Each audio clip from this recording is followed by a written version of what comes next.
안녕하세요. 저는 올해로 이혼한 지 3년이 되는 이혼녀입니다. 제가 사연글을 쓰게 된 이유는 얼마 전 만난 전 남편 덕에 결혼 전의 일들을 떠올렸기 때문이에요. 모든 이혼이 그런 건 아니겠지만 대다수의 이혼처럼 제 이혼 과정도 무척이나 더럽고 찌질했어요. 쿨하게 해결할 수 있었다면 얼마나 좋았을까요? 하지만 그러기에는 너무 많은 것이 엮여 있었고 구질구질하게 널려 있었던 게 문제였죠. 저와 남편은 대학교 캠퍼스 커플이었어요. 보통 CC라고 부르는 연인 사이였는데 대학 졸업 후 바로 아이가 생기는 바람에 어린 나이에 결혼하게 된 경우에 해당해요. 보통 어릴 때 결혼하면 나중에 안 맞아서 힘들다고 하는 사람도 많은데 저희는 정말 30대 후반까지 이 결혼을 잘 이끌어왔어요. 서로가 잘 맞는다기보다는 잘 맞춰주는 사람들이었고 둘 다 소란스러운 걸 싫어했기 때문에 그 결이 잘 맞았던 것도 있었죠. 어려서 만나서 같이 고생해서 결국 자가로 집 마련한 것도 서로 돕지 않았다면 가능하지 않았을지도 모르죠. 공동 명의로 된 제 집을 보며 어찌나 마음이 뿌듯했는지 몰라요. 사실 저는 성미가 급하고 뭐든 닥치는 대로 해결해야 하는 타입이에요. 그래서 조금은 느긋하고 제게 잘 맞춰주는 남편과는 좋은 사이를 유지할 수 있었어요. 성격이 완전히 다르면 오래가지 않는다고는 하지만 남편은 제 성격을 다스려줄 수 있는 그런 포용력도 있었거든요. 그런 남편에게도 장점 같은 단점이 있었는데 한 가지에 빠지며 아주 그것만 깊게 좋아한다는 거였어요.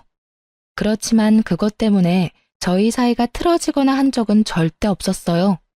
남편이 저를 포용하듯 저도 남편을 존중해줘야 한다고 생각했거든요. 남들이 보기에는 꽤 이상적으로 보이는 저희 가정에 문제가 생긴 건 첫째 아이가 유치원에 가던 해에 일어났어요. 그 당시 저는 둘째를 가지려고 애쓰고 있었어요.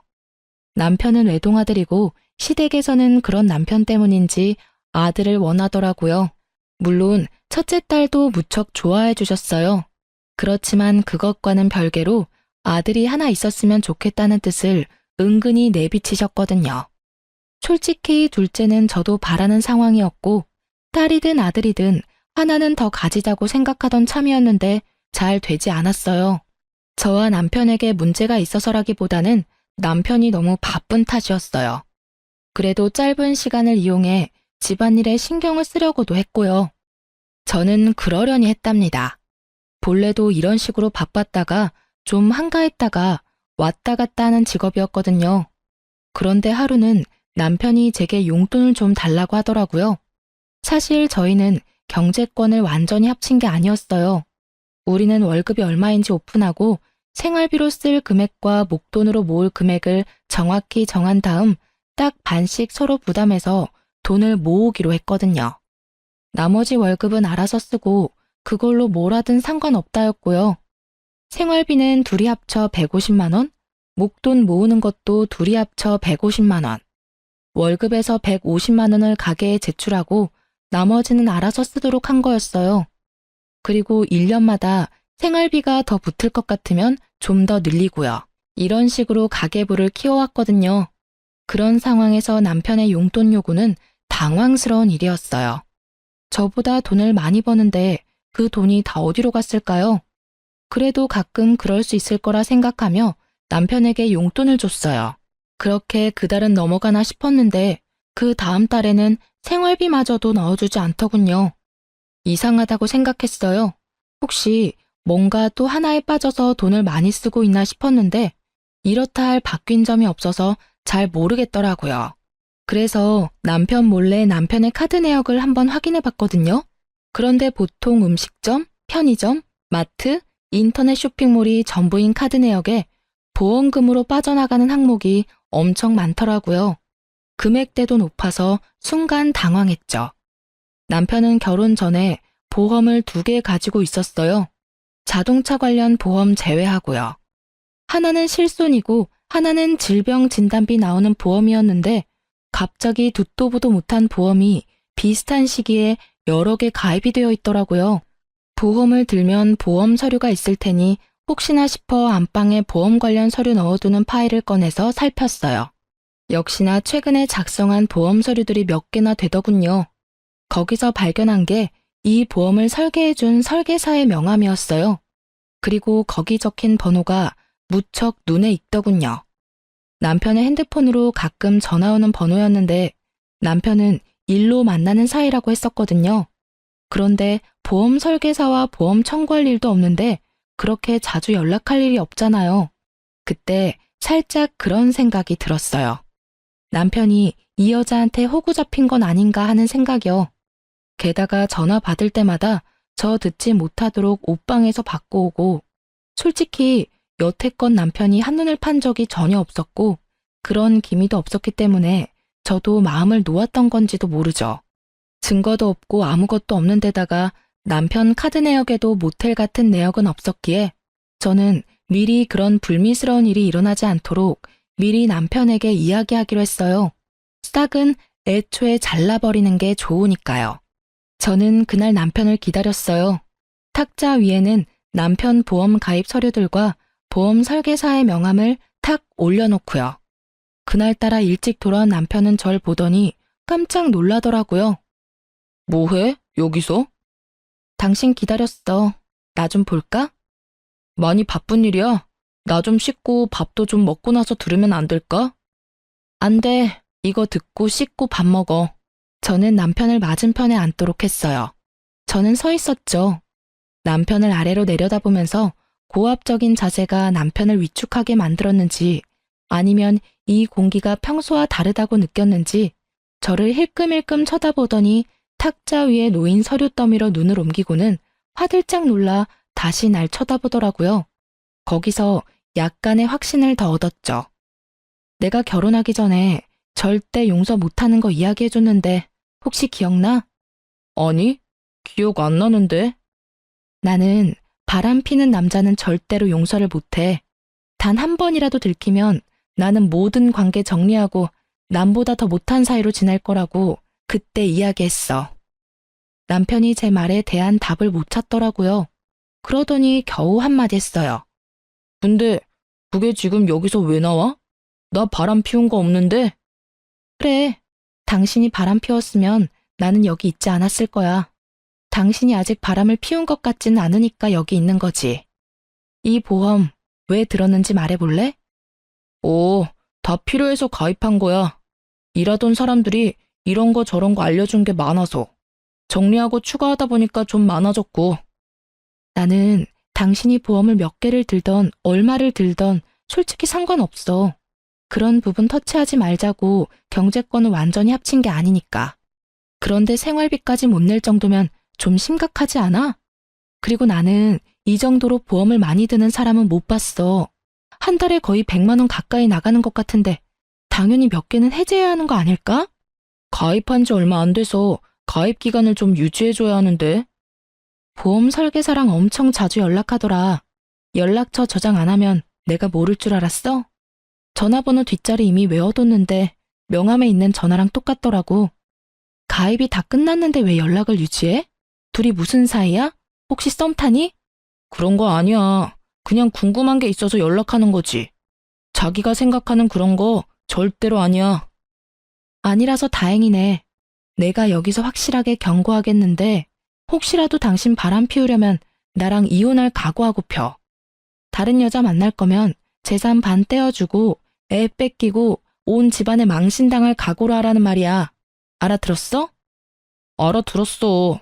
근데 진짜로 나 그런 거 아니라니까. 왜 어림짐작으로 사람을 이렇게 몰아붙여. 아니라면 됐잖아. 그리고 그 여자랑 별 사이 아니면 당장 필요 없는 보험 해지해. 그거 끌어안고 가면서 집에 돈 축나는 꼴 나는 못 봐. 만약에 그거 해지 안 하면 당신이 바람핀다고 생각하고 그 여자 찾아갈 거야. 제가 그 여자를 찾아가겠다고 말하니 남편이 저를 쳐다보며 알겠다고 나지막이 대답하더라고요. 확인했어. 다음 달 카드 통장 내역 내가 확인할 거고 카드사에 직접 전화해서 물어볼 거야. 만약에 저 보험들 다 갖고 있으면 어떻게 되는지 알고는 있지?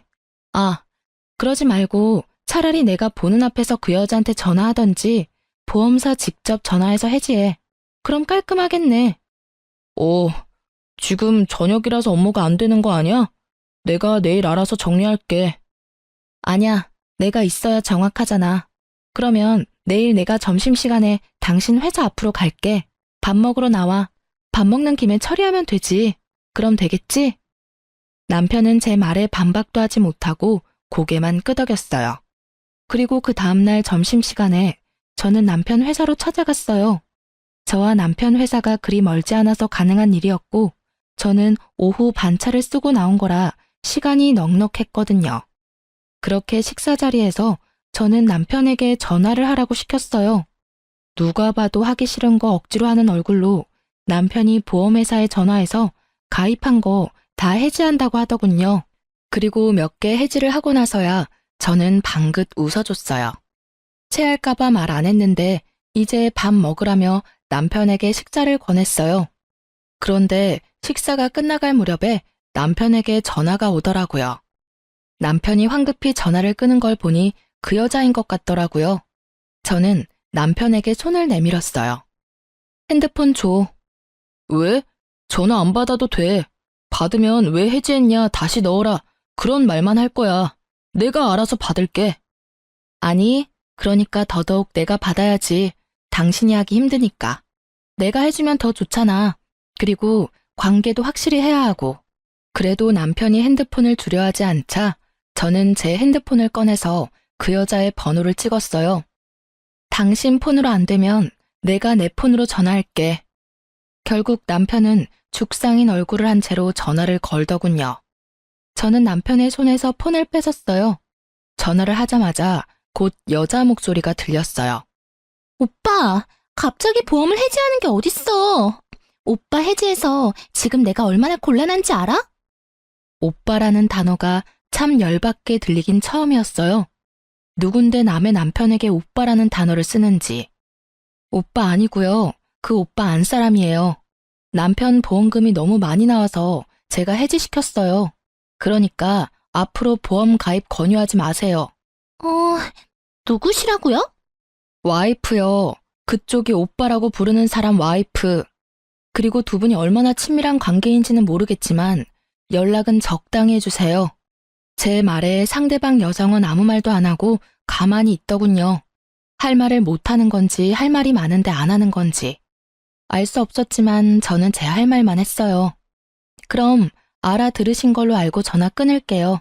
아, 그리고 남편 보험 계속 정기적으로 확인할 거니까 보험 가입 권유 절대 하지 마세요. 한 번 더 확인 사살한 저는 전화를 끊었어요. 남편 얼굴은 안절부절 똥 마려운 개처럼 보였어요. 둘이 짧은 시간 동안 오빠 동생 하는 사이 됐네? 그래도 남의 남편을 오빠라고 막 부르는 건 좀 아니지 않아? 처음부터 알던 사이면 몰라도 다른 여자한테 가볍게 오빠라고 부르라고 하지 마. 어디 가서 오해 사기 십상이니까. 그렇게 남편에게 확인시켜두고 저는 집에 돌아왔어요. 돌아오는 길에 확신이 들었어요. 그 여자가 제 전화에 침묵한 이유부터 시작해서 남편의 그 똥마려운 표정까지. 분명히 둘 사이에 어떤 감정적인 교류가 있기는 한 것 같았어요. 그러지 않고서야 아무런 사이도 아닌데 저의 불쾌한 전화를 그렇게 조용히 넘어가진 않았겠죠. 그런데 아예 말을 안 하는 걸 보니 자기가 말을 잘못 꺼냈다가 뭔가 뽀록 나면 안 될 것 같아서 그런 선택을 한 것 같더라고요. 제가 봤을 때는 그 여자와 썸을 타고 있었거나 아주 극 초반이었겠죠. 솔직히 화가 너무너무 났지만 그래도 이 정도 선에서 제가 알아채고 끊을 수 있어서 다행이라고 생각했어요. 그렇지만 내심 찝찝한 마음은 가라앉지를 않더라고요. 점점 더 남편을 의심하게 되고 일거수일투족을 감시하게 됐어요. 그렇게 정기적으로 남편의 카드 내역을 검사했고 남편은 그럴 때마다 죄인이 된 것처럼 제게 카드 내역을 보여주고 검사받았어요. 그렇게 몇 달이 지나고 그 보험 사건이 잠잠해질 때쯤 저는 습관처럼 남편의 카드 내역을 확인하고 있었어요. 앱에 매번 들어가 확인하기 귀찮아서 메시지를 확인하는데 별거 없더라고요. 그런데 증거는 다른 곳에서 튀어나왔어요. 바로 남편의 지갑에서요. 남편은 영수증을 지갑 안에 잘 정리하는 습관이 있는데 그날 제가 현금을 빼지 않아서 현금을 써야 할 일이 생겼거든요. 그래서 남편에게 이야기하고 남편 지갑에서 돈을 꺼내는데 잘못해서 영수증이 우르르 떨어져 버렸거든요. 결국 영수증을 정리하는데 하나 몇십만 원이 넘는 걸 산 내역이 있었어요. 그런데 메시지를 확인했을 때는 그 내역이 없었거든요. 분명히 남편이 메시지를 지운 거였다는 확신이 들었어요. 저는 그 영수증만 몰래 챙겨서 주머니에 넣었어요.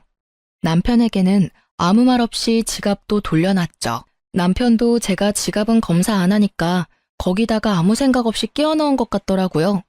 결국 저는 그 영수증으로 남편이 무엇을 샀는지 추적하기 시작했어요. 우선 가게가 어디인지 알아보기 위해 영수증에 적힌 곳을 인터넷으로 찾아봤어요. 주얼리 샵이더군요. 그리고 전화를 해서 남편이 산 물건이 뭐였는지 확인을 부탁했죠. 제가 산 물건과 겹치면 안 된다고요. 그랬더니 알려주더라고요. 고가의 팔찌였어요. 저는 최대한 이성을 유지하기로 했어요. 조만간 저의 결혼 기념일이 있으니 그때 저에게 줄 선물일지도 모르잖아요. 그렇게 일주일을 참아 결혼 기념일이 되었는데 남편이 제게 선물을 주더라고요. 몇만 원짜리 티셔츠였어요. 그것도 남편과 커플티. 딱 봐도 남편 취향인 옷이었죠. 자기가 갖고 싶었던 옷을 사는 김에 제 것까지 산 것 같다는 느낌이 팍 들었죠. 저는 남편이 바람을 핀다는 걸 확신하고 남편과 상간녀의 증거 사진을 확보하기로 했어요. 생각보다 어렵지는 않았어요. 주말에 일을 간다고 해놓고 나와서는 남편 뒤를 따라다니며 사진을 찍었거든요. 그리고 남편과 모텔에 들어가는 여자의 사진을 건졌어요. 여자는 투피스 정장에 화장도 헤어도 완벽하게 해서 누가 봐도 전문직 여성처럼 보이더군요. 그 여자가 누구인지는 몰랐지만 저는 분노로 몸이 바들바들 떨리는 걸 느꼈죠.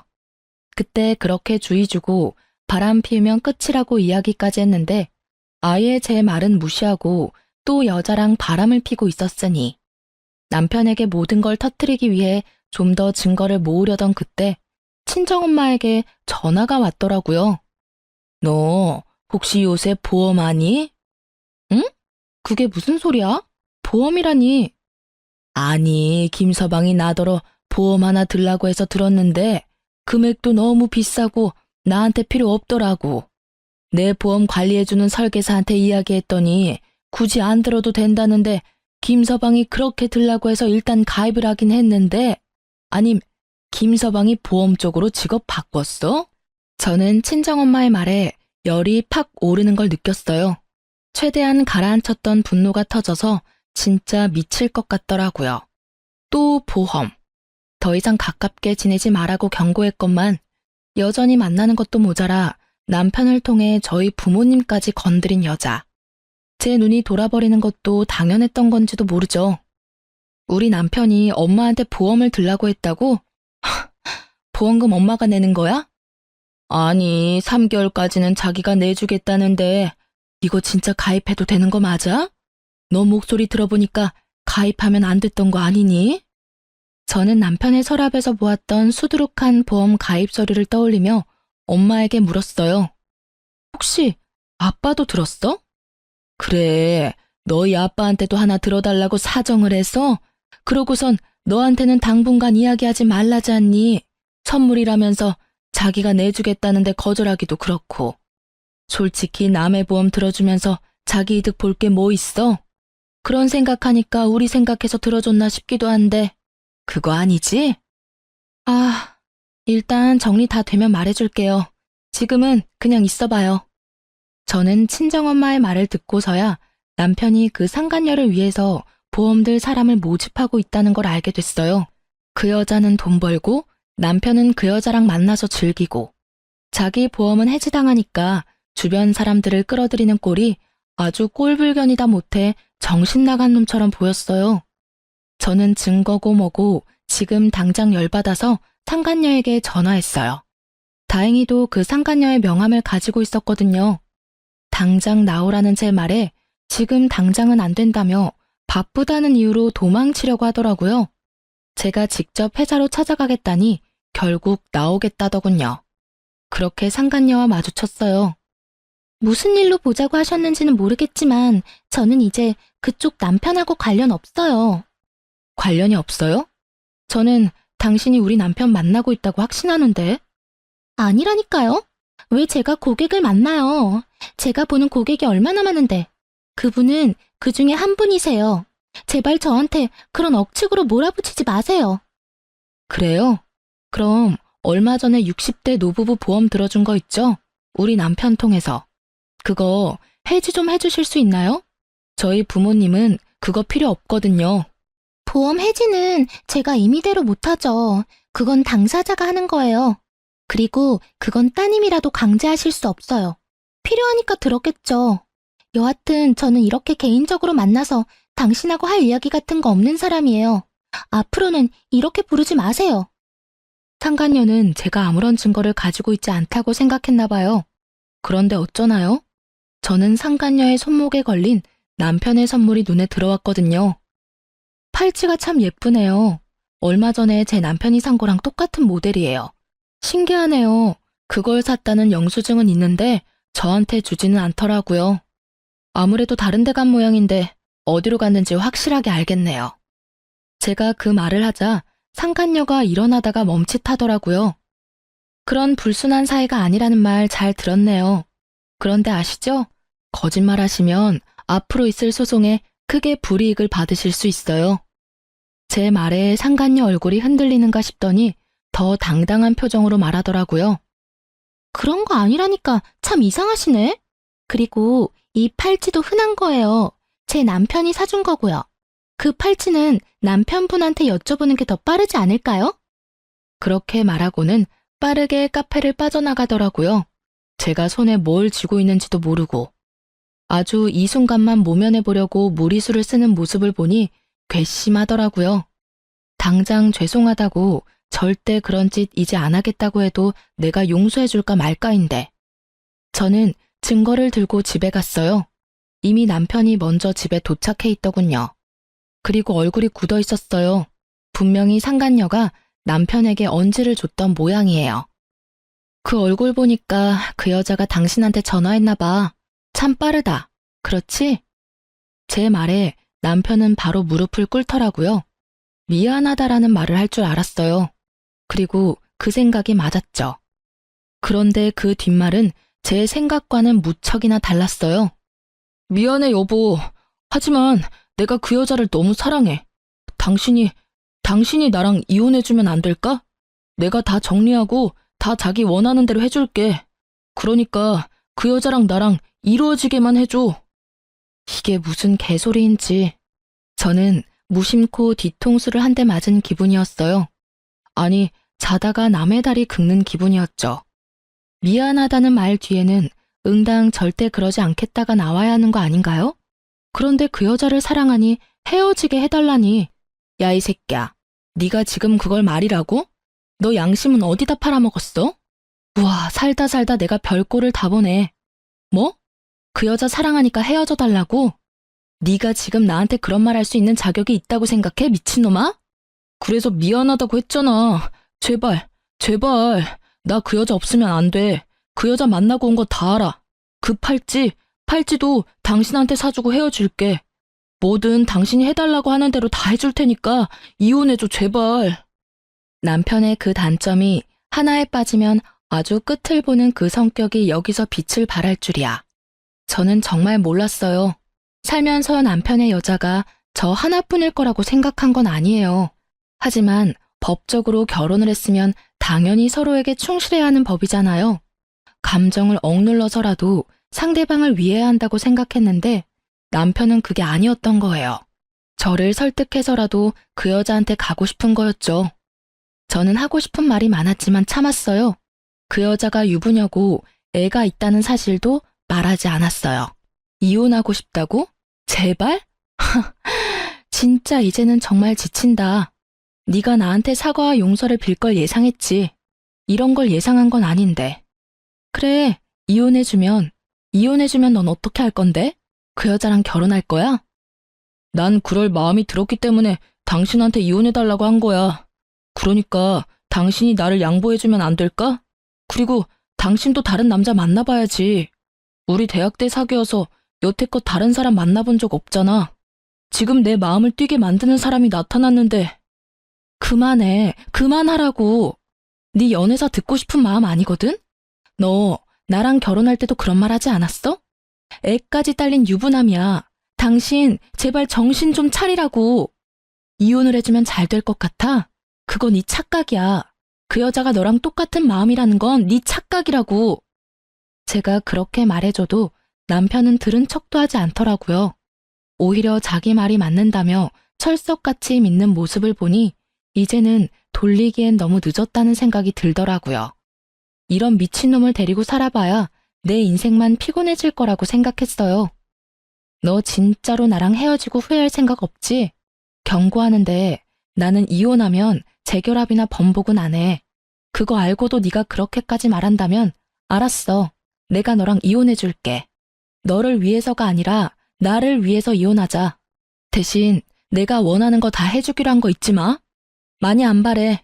재산 반으로 분할하고 애 친권 양육권은 내가 가져갈 거야. 그리고 위자료 내놔. 그때 내가 이야기했지? 그럴 각오로 바람 피웠을 테니 위자료까지 싹 다 받아갈게. 남편 얼굴에 화색이 돌더군요. 솔직한 말로 이혼 안 해주고 남편을 계속 괴롭혀주고 싶었는데 남편이 그 여자 상황을 모르는 것 같으니 그냥 이혼하기로 한 거였어요. 이혼하고 자기 마음대로 아무것도 되지 않으면 이중으로 고통받을 테니까요. 남편과 이야기를 끝내고 그 다음날 저는 상간녀의 집 앞에서 상간녀를 기다렸어요. 집은 당연히 뒤를 캐서 알아냈죠. 그렇게 상간녀 집 앞에 있는데 그 여자가 한 남자랑 팔짱을 끼고 돌아오고 있더라고요. 제가 먼저 말을 걸었어요. 안녕하세요. 우리 이야기 좀 할까요? 제 등장에 상간녀 얼굴이 사색이 되더니 할 말 없다며 집으로 들어가려고 하더라고요. 남편분인 것 같은데 인사라도 드릴게요. 지금 이야기 안 하면 다른 쪽으로 인사드릴 건데 그거라도 괜찮으면 그렇게 하시고요. 제 말에 압박을 느낀 상간녀가 남편을 집으로 돌려보내고는 저와 카페로 갔어요. 이번엔 무슨 일로 오셨어요? 저 진짜로 그 사람이랑 아무 사이 아니라니까요. 이렇게 괴롭히면 경찰 부를 거예요? 경찰 부를 필요 없고 남편이랑 헤어지기로 했으니까 빨리 저희 남편 데려가서 결혼하세요. 저한테 당신을 너무 사랑하니까 제발 저랑 헤어져 달라고 하더라고요. 저도 받을 거 다 받고 헤어지기로 하는 거니까 신경 쓰지 않아도 되고요. 지금 무슨 말씀하시는 거예요? 전 그 사람이랑 아무 관계 아니에요. 그리고 방금 보셨다시피 아까 그 남자가 제 남편이고요. 어떻게 제가 그 사람이랑 결혼을 해요? 발뺌하지 마세요. 어차피 저 증거 다 갖고 있거든요. 솔직히 말해서 저번에 대화할 때도 증거 다 있었어요. 일부러 꺼내지 않았어요. 너무 숨어버리면 못 찾잖아요. 아니, 두 사람이 싸우는 거면 둘이서 이야기하고 끝내야지. 왜 아무 상관없는 저한테 이러는 건데요? 상관이 왜 없어요? 나 그쪽한테 상간녀 소송할 건데 상관 있지 않아요? 미쳤어요? 저희 그런 사이 아니라고요. 이 여자 미쳤나 봐. 저는 상간녀 앞에 모텔 들어가는 사진, 남편과 뽀뽀하는 사진을 올렸어요. 상간녀 얼굴 순식간에 변하더라고요. 남편이랑 재혼할 거죠? 남편은 그렇게 말하더라고요. 대단하시네요. 남편 아이 있으면서 불륜의 재혼까지. 언제 남편한테 이야기하실 거예요? 먼저 이야기하세요. 그 뒤에 상간녀 소송해드릴게요. 일부러 그렇게 말했어요. 그 여자가 진짜 남편과 만나고 싶은 마음이 있는지 확인하려고요. 이보세요. 저는 제 가정 깨트릴 생각 요만큼도 없어요. 그 사람이 그렇게 생각하는 건 본인 생각이지 제 생각이 아니라고요. 아니 도대체 누가 엔조이랑 결혼을 해요? 끼지도 않아. 그냥 쿨하게 만나자고 하더니 결국은 이딴 식으로 질척하게 굴고. 우리 남편 알면 진짜 당신들 다 고소 고발해버릴 거야. 흥분하는 상간녀의 말들은 모두 녹음되고 있었고 저는 그런 상간녀에게 한마디 했어요. 그럼 당신은 진심이 아니고 남편과 헤어질 생각도 없다는 거죠? 네, 저는 남편과 헤어질 생각 조금도 없어요. 상간녀는 그렇게 말하며 가버렸고 저는 집에 돌아와 남편에게 녹음 내용을 들려줬어요. 남편은 그 대화를 듣더니 부들부들 떨더라고요. 처음에는 아니라고 그냥 불륜인 거 들킬까봐 거짓말한 거라고 하더니 상간녀로부터 문자 한 통 받더니 완전 흥분하더라고요. 앞으로 연락하지 마 라는 문자였죠. 남편 열받아서 상간녀에게 전화했지만 결국 전화는 이어지지 않았고 남편은 분을 못 참겠는지 뛰쳐나가더라고요. 두 사람이 어떤 대화를 나눴는지는 모르겠지만 저는 제 일을 해야 했죠. 저는 남편을 향한 이혼 서류를 작성하고 변호사를 만나고 왔어요. 집에 돌아오니 남편이 저를 기다리고 있더군요. 자, 이거 받아.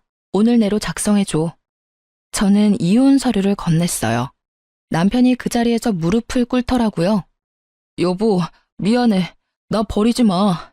그 여자가 남편이랑 애가 있는 사람이라는 것도 처음 알았어. 나는 우리만 헤어지면 그 여자랑 결혼할 수 있을 줄 알았어. 나는 진짜로 그 여자가 그렇게 생각하는 줄 몰랐어. 우리 이렇게 가벼운 사이 아니잖아. 내가 잠깐 정신 나갔었나 봐. 그런 말 한 거 다 내 진심은 아니야. 미안한데 버리는 건 내가 아니라 너지. 나는 상처받고 버림받기까지 하고 너한테 이혼해달라는 요청까지 받은 여자야. 불쌍해도 내가 당신 몇 배는 불쌍하지 않아?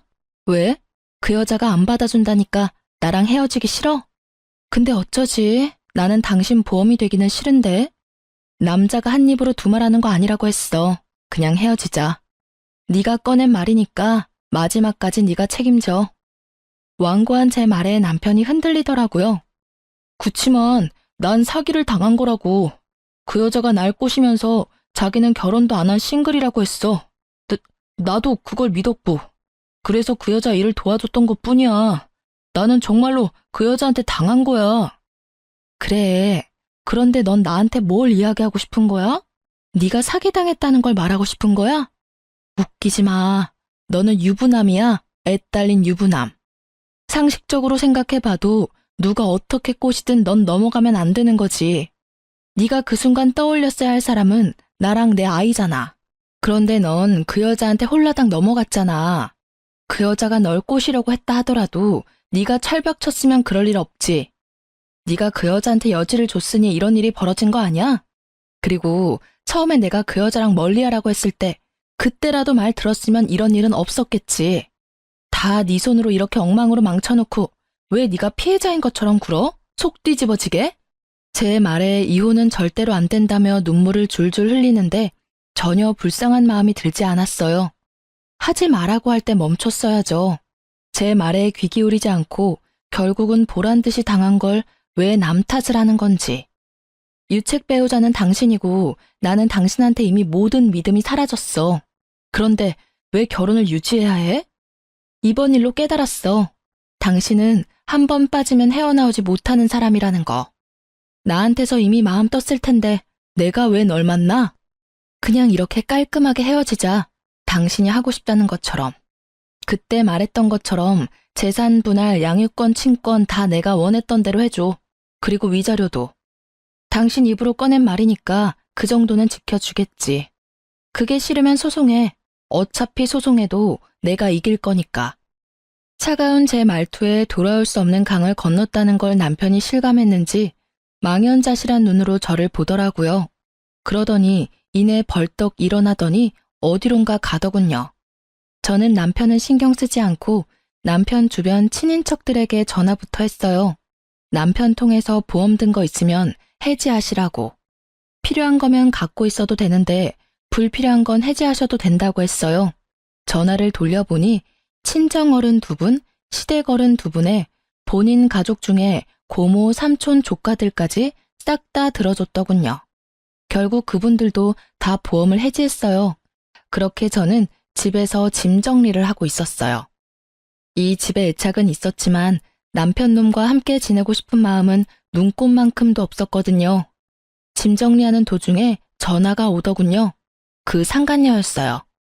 여보세요? 당신 남편 좀 데리고 가요. 왜 여기 와서 이 난리를 피우도록 만들어요? 제가 그 남자랑은 진지한 사이 아니라고 말했잖아요. 그런데 왜 우리 집까지 찾아와요? 흥분한 채 말하는 상간녀에게 저는 코웃음을 쳐줬어요. 다 자기가 스스로 만든 업보인 걸 누구 탓을 하는 건지. 이렇게 보면 남편이나 이 여자나 똑같은 족속들이에요. 저는 모르는 일이에요. 이미 저랑 이혼 서류 작성했고요.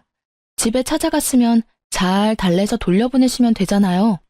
남자 후리는 거 잘하면서 그 정도도 못해요? 여태까지 단물 쓴물 다 빨아먹었으면서? 누가 단물 쓴물 다 빨아먹었대요? 그리고 이혼 서류 작성했어도 당신이 와이프잖아요. 여기 와서 빨리 이 사람 좀 데리고 가요. 저희 남편한테 이야기하겠다면서 협박하잖아요. 그건 그쪽이 알아서 하셔야죠. 남편에게 들키기 싫었으면 그런 짓을 하지 말았어야지. 재미 볼 건 다 봐놓고 나중에 와서 이러는 거 너무 웃기다고 생각하지 않아요? 그것도 불륜남 와이프한테 전화해서 무슨 하소연할 게 있다고? 그래도 들켰으니 차라리 다행이네요. 저도 상간녀 소송 곧 진행할 거라서요. 집으로 보내드릴까 회사로 보내드릴까 고민 중이었거든요. 그래도 이미 들켰으니 집이 낫겠죠? 제 말에 상간녀는 씩씩거리는 소리만 낼 뿐 대답 하나 제대로 못하더군요. 아니라고 몇 번을 말해요. 지금 당장 저 남자 데리고 가라고. 결국 소리를 꽥 지른 상간녀에게 저도 소리를 질렀어요. 이게 어디다 대고 명령질이야? 네 알아서 하라고. 당신이 만든 거잖아, 이 모든 상황이. 왜 나한테 지랄이야? 나한테 괜히 열내지 말고 열심히 네가 싼 똥이나 치워, 이 상간녀나. 앞으로 이런 시답잖은 일로 절 귀찮게 굴면 나까지 거기 가서 깽판 치는 수가 있으니 2번 다시 연락하지 마. 알겠어? 남편은 저에게 거절당하고 화가 나서 상간녀 집을 찾아간 모양이더라고요. 결국 상간녀 남편이 알게 된 건지 핸드폰 너머로 남자의 목소리가 들리는데 아주 난장판이더라고요. 욕설이 난무하고 여자는 아니라며 사정사정하고 남편은 보란듯이 증거사진 보라며 난리고 그 혼란스러운 상황이 너무도 귀에 쏙쏙 들어오더라고요. 이왕이면 직접 눈으로 보고 싶었는데 딱 제가 바랐던 그림이었거든요. 남의 가정 파탄내놓고 자기 가정 지킬 수 있을 거라 생각했다면 그거야말로 오산이죠. 그렇게 저와 남편은 무사히 이혼했답니다. 남편은 저와 이혼하면서 그렇게 울었어요. 왜 우는지 모르겠더라고요.